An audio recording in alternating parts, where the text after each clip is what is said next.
My name is Dan Vito, and in 2020, the streets of Charlotte have changed, but the struggle for survival and respect remains the same. I grew up in a neighborhood where every day was a lesson in struggling to get that bag, where ambition and desperation often walked hand in hand. In the early days, I carved out a life as a street entrepreneur, a role that the city referred to as a pimp had given me. They called me Get Around Boy as a badge in a system that never cared about my future. At one time, I believed I had mastered the art of getting money. I managed a network of individuals trying to make ends meet, offering them a chance at money and status in exchange for loyalty. In a world where opportunities were scarce, I was the one who brokered deals, who knew how to navigate the dangerous intersections of the underground and the mainstream. I had swagger, confidence, and a reputation that echoed in every darkened alley and under every neon lit sign.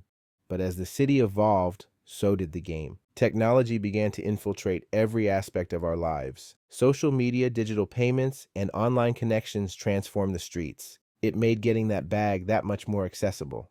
I realized that the old rules no longer applied, if they ever did.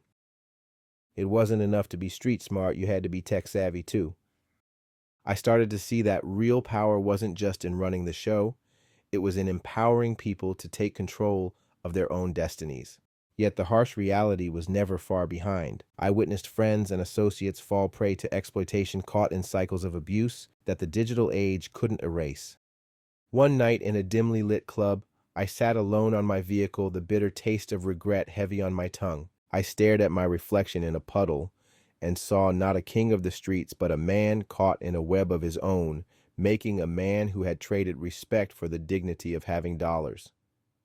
That moment was a turning point. I began to question the legacy I was building.